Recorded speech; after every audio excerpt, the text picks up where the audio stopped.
ఓం శ్రీ పరమాత్మనే నమః. శ్రీమద్భగవద్గీత అదక్ సప్తమోధ్యాయ 7వ అధ్యాయము జ్ఞాన విజ్ఞాన యోగము.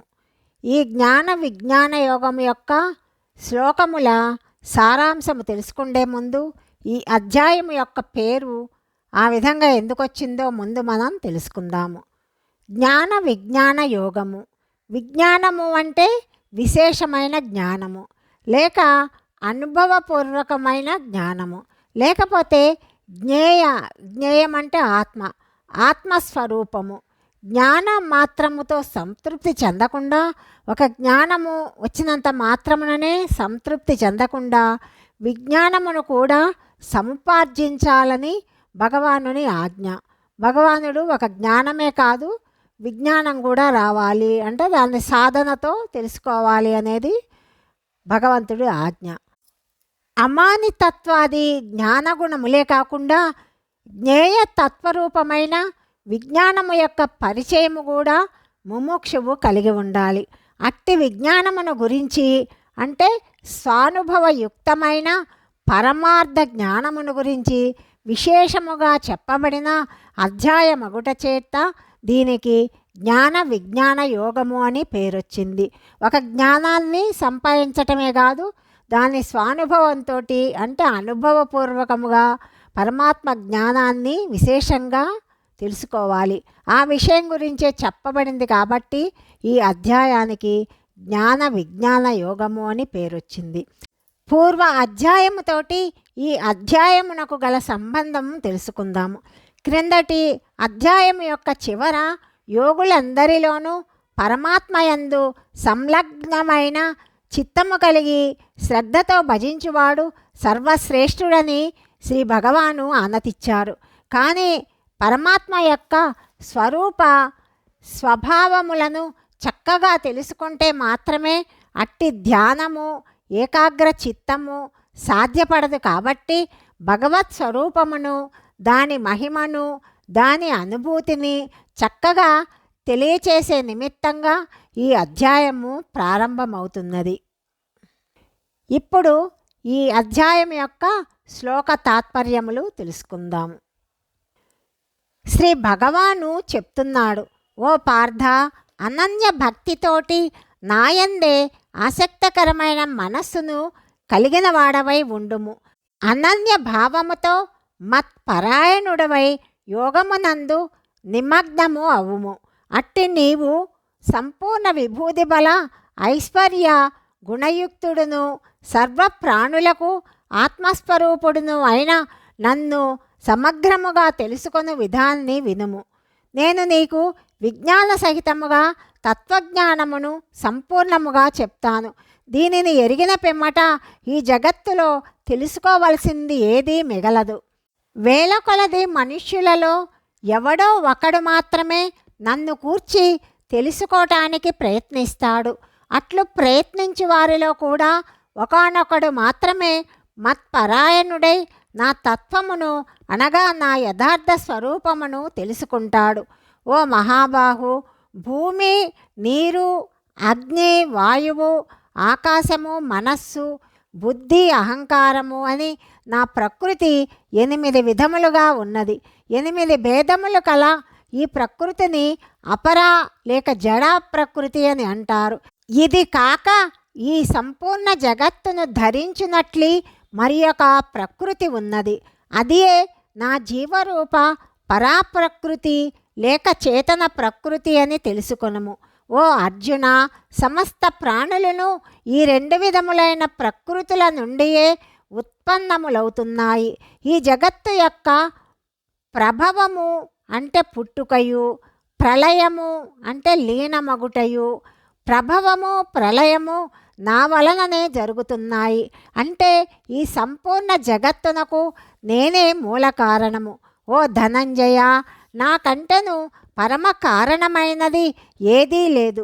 ఈ జగత్తునందలి వస్తువులన్నీ కూడా సూత్రమున సూత్రమణులలాగా నాయందే కూర్చబడి ఉన్నాయి. ఓ అర్జున, జలములలో రసతన్మాత్రను నేనే, సూర్యచంద్రులలో కాంతిని నేనే, వేదములన్నింటిలోనూ ఓంకారమును ఆకాశమునందు శబ్దమును, పురుషుల యందు పౌరుషమును నేనే. పృథ్వీయందు పవిత్ర గంధ తన్మాత్రను, అగ్నియందు తేజస్సును, సమస్త ప్రాణులలో జీవశక్తిని అంటే చైతన్యమును, తాపసులలో తపస్సును నేనే. ఓ పార్థ, సమస్త భూతములకును నన్ను సనాతనమైన బీజముగా తెలుసుకొనుము, అంటే శాశ్వతమైన బీజముగా తెలుసుకొనుము. ప్రజ్ఞావంతులలో ప్రజ్ఞను, తేజోవంతులలో తేజస్సును నేనే. ఓ భరతశ్రేష్ఠ, బలవంతులలో కామరాగరహితమైన బలమును నేను. భూతములన్నింటి యందు, సమస్త ప్రాణులయందు ధర్మమునకు విరుద్ధము కాని శాస్త్రసమ్మతమైన కామమును నేనే. సాత్విక, రాజస, తామస భావములన్నీ నా నుండే కలుగుతున్నాయి, కానీ యథార్థముగా వాటిలో నేను కానీ నాలో అవి కానీ లేవు. అనగా నేను త్రిగుణాతీతుడను. ఈ జగత్తు అనగా ప్రాణి సముదాయము అంతా గుణముల యొక్క కార్యరూపములైన సాత్విక, రాజస, తామసములు అను త్రివిధ భావముల చేత మోహితమగుచున్నది. కాబట్టి త్రిగుణములకు అతీతుడు శాశ్వతుడును అయిన నన్ను ఆ ప్రాణులు తెలుసుకోలేకుండా ఉన్నాయి. నా మాయ త్రిగుణాత్మకమైనది, అలౌకికమైనది. ఇది అధిగమించటానికి సాధ్యము కానిది. కానీ కేవలము నిరంతరము నన్నే భజించువారు ఈ మాయను అధిగమించి సంసార సముద్రము నుండి బయటపడగలరు. మాయలో చిక్కుకోవటం వలన విపరీత జ్ఞానమునకు లోనైన వారును, అసుర ప్రవృత్తి కలవారును, నరాధములను, మూఢులను, దుష్కర్మలను ఆచరించువారు నన్ను భజింపరు. ఓ భరతశ్రేష్ఠ అర్జున, శుభకర్మలను ఆచరిస్తూ సుఖ సంపదలను కోరుకునేవారు అంటే వారు అర్ధార్థులు. శారీరక, మానసిక సంతాపములకు గురి అయిన ఆర్తులు ఐహిక విషయములపై ఆసక్తిని విడిచిపెట్టి పరమాత్మ తత్వజ్ఞానమును పొందటానికి ఇచ్చగలవారు వారు జిజ్ఞాసులు. పరమాత్మ ప్రాప్తి నందిన జ్ఞానులు అను చతుర్విధ భక్తులు నన్ను భజిస్తారు. ఈ చతుర్విధ భక్తులలో నిరంతరము నాయందే ఏకీభావ స్థితుడై అనన్య భక్తియుతుడైన జ్ఞాని అత్యుత్తముడు. ఎందుకంటే వాస్తవముగా నన్ను అంటే నా తత్వమును తెలుసుకొనిన జ్ఞానికి నేను ఎంతో ఇష్టుడను, అతడును నాకు ఎంతో ఇష్టుడు. ఈ చతుర్విధ భక్తులందరూ ఉదారులే, అంటే భగవంతుని యందు విశ్వాసమును ఉంచి ఎల్లప్పుడూ అతనినే సేవిస్తూ ఉండేవారు. కానీ జ్ఞాని అయినవాడు నా స్వరూపమే. ఇది నా అభిప్రాయము. ఎందుకంటే అట్టి భక్తుడు తన మనస్సును, బుద్ధిని నాయందే స్థిరముగా ఉంచి నన్నే పరమ ప్రాప్యునిగా భావిస్తాడు. ఈ విధముగా అతడు నాయందే స్థితుడు. అనేక జన్మల తరువాత జ్ఞాని అయినవాడు, భగవంతుని తత్వమును ఎరిగినవాడు, సర్వము వాసుదేవమయమే అని భావించి నన్ను శరణు పొందుతాడు. అట్టి మహాత్ముడు లభించుట ఎంతో అరుదు. నానా విధములైన భోగవాంఛలతో కూరుకొని పోయిన వారి జ్ఞానము హరింపబడుతుంది. వారు తమ తమ స్వభావములకు అనుగుణముగా వారి వారి నియమములను పట్టి ఇతర దేవతలను ఆరాధిస్తూ ఉంటారు. సకామ భక్తుడు ఏ ఏ దేవతా స్వరూపములను భక్తి శ్రద్ధలతో పూజించటానికి నిశ్చయించుకుంటాడో ఆ భక్తునకు ఆయా దేవతల యందే భక్తి శ్రద్ధలు స్థిరముగా కుదురుకొనున్నట్లు నేనే చేస్తాను. అట్టి సకామ భక్తుడు తగిన భక్తి శ్రద్ధలతో ఆ దేవతనే ఆరాధిస్తాడు. దాని ఫలితముగా నా అనుగ్రహము వలననే ఆ దేవతల ద్వారా ఆ భోగములను అతడు తప్పకుండా పొందుతాడు. కానీ ఈ సకామ భక్తులు వీళ్ళు అల్పబుద్ధులు. సకామ భక్తులు పొందేడి ఫలములు కూడా నశ్వరములే, నశించిపోయేవే. అన్యదేవతలను పూజించేవారు ఆ దేవతలనే చేరుతారు. నా భక్తులు ఏ విధముగా ఆరాధించినా వారి వాంఛలనే కాక చివరికి వారు నన్నే పొందుతారు. నేను శాశ్వతుడను, సర్వోత్తముడను. ఇంద్రియములకును మనస్సుకు గోచరింపని వాడిని. నా పరమభావమును బుద్ధిహీనులు గ్రహింపక ఇట్టి సచ్చిదానంద ఘనపరమాత్ముడనైన నన్ను సాధారణ మనుషునిగా అనగా జనన మరణ చక్రములో పడి పరిభ్రమించువానిగా అనుకుంటారు. నా యోగమాయ చేత ఆవరింపబడి ఉన్నందున నేను అందరికీ గోచరింపను.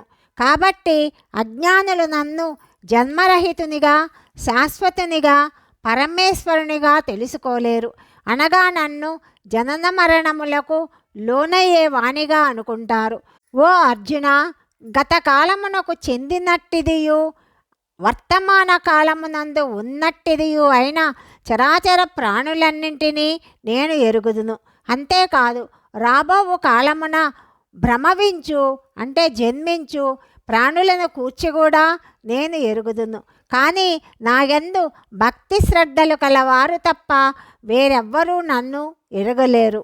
భరతవంశీ, ఓ అర్జున, జగత్తునందు ప్రాణులన్నీ కూడా రాగద్వేషముల వలన కలిగిన సుఖదుఖాది ద్వంద్వముల ప్రభావమున అంతులేని మోహములో పడిపోతున్నారు. కానీ నిష్కామ భావముతో పుణ్యకర్మలను ఆచరించు పురుషుల పాపములు రూపుమాసిపోతాయి, నశించిపోతాయి. అట్టివారు రాగద్వేష జనితములైన సుఖదుఖాది రూపమోహముల నుండి విముక్తులవుతారు. దృఢ నిశ్చయము కలిగిన భక్తులు అన్ని విధముల నన్నే భజిస్తారు. నన్ను శరణు పొంది జరామరణ విముక్తికై ప్రయత్నించు పురుషులు అపర బ్రహ్మను, సమస్త అధ్యాత్మమును, సంపూర్ణ కర్మను తెలుసుకుంటారు. అధిభూత, అధిదైవ, అధియజ్ఞములతో పాటు అందరికీ ఆత్మరూపుడనైన నన్ను అంత్యకాలమునందు తెలుసుకొనివారు నిశ్చల బుద్ధితో నన్నే చేరుతారు. ఈ అధ్యాయము ఆఖరి శ్లోకంలో అధిభూత, అధిదైవ, అధియజ్ఞములతో పాటు అందరికీ ఆత్మరూపుడనైన నన్ను అంత్యకాలమందైనా తెలుసుకొనివారు నిశ్చల బుద్ధితో నన్నే చేరుతారు అని భగవాను చెప్పాడు. ఇందులో నశించు పదార్థాన్ని అధిభూతము అంటారు. విరాట్ పురుషుడు లేక హిరణ్య గర్భుడే అధిదైవము అనబడుతుంది. ఈ దేహమునందున్న పరమాత్మయే అధియజ్ఞము అనబడుతుందని అర్థము. ఇంతటితో 7వ అధ్యాయము జ్ఞాన విజ్ఞాన యోగము సమాప్తము. ఓం తత్సత్తిది శ్రీమద్ భగవద్గీతాసుపనిషత్ బ్రహ్మ విద్యాయాం యోగశాస్త్రే శ్రీకృష్ణ అర్జున సంవాదే జ్ఞాన విజ్ఞాన యోగో నామ సప్తమోధ్యాయః. సర్వం శ్రీకృష్ణార్పణమస్తు.